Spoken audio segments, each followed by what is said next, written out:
The Magic Finger by Roald Dahl.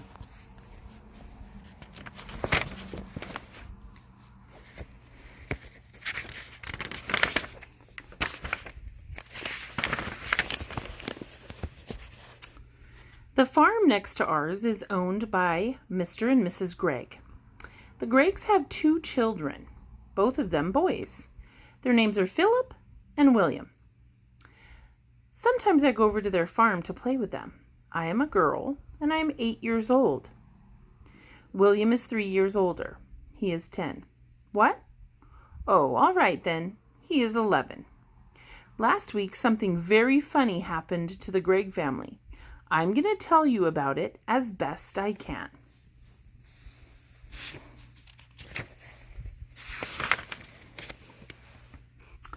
Now, the one thing that Mr. Gregg and his 2 boys loved to do more than anything else was to go hunting. Every Sunday morning, they would take their guns and go off into the woods to look for animals to shoot. Even Philip, who was only 8 years old, had a gun of his own.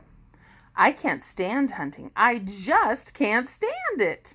It doesn't seem right to me that men and boys should kill animals just for the fun they get over it. So I used to try to stop Philip and William from doing it. Every time I went over to their farm, I would do my best to talk them out of it, and they only laughed at me. I even said something about it once to Mr. Gregg, but he just walked on past me as if I wasn't there. Then one Saturday morning, I saw Philip and William coming out of the woods with their father, and they were carrying a lovely young deer. This made me so cross that I started shouting at them. The boys laughed and made faces at me, and Mr. Gregg told me to go home and mind my P's and Q's. Well, that did it. I saw red. And before I was able to stop myself, I did something I never meant to do. I put the magic finger on them all. Oh dear, I even put it on Mrs. Gregg, who wasn't there. I put it on the whole Gregg family. For months I had been telling myself that I would never put the magic finger upon anyone again. Not after what happened to my teacher, old Mrs. Winter. Poor old Mrs. Winter. One day we were in class, and she was teaching us spelling.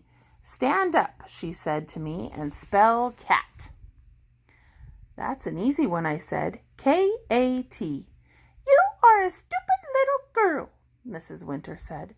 "I am not a stupid little girl," I cried. "I am a very nice little girl."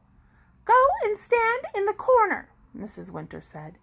Then I got cross, and I saw red, and I put the magic finger on Mrs. Winter, good and strong, and almost at once, guess what? Whiskers began growing out of her face.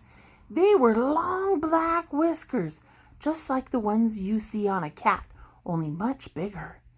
And how fast they grew! Before we had time to think, they were out to her ears. Of course, the whole class started screaming with laughter, and then Mrs. Winter said, "Will you be so kind as to tell me what you find so madly funny, all of you?"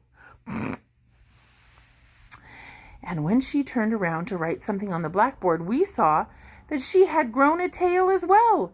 It was a huge bushy tail. I cannot begin to tell you what happened after that. But if any of you are wondering whether Mrs. Winter is quite all right again, now the answer is no, and she never will be.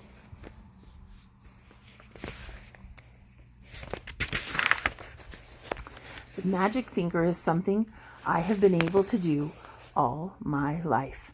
I can't tell you just how I do it because I don't even know myself, but it always happens when I get cross, when I see red.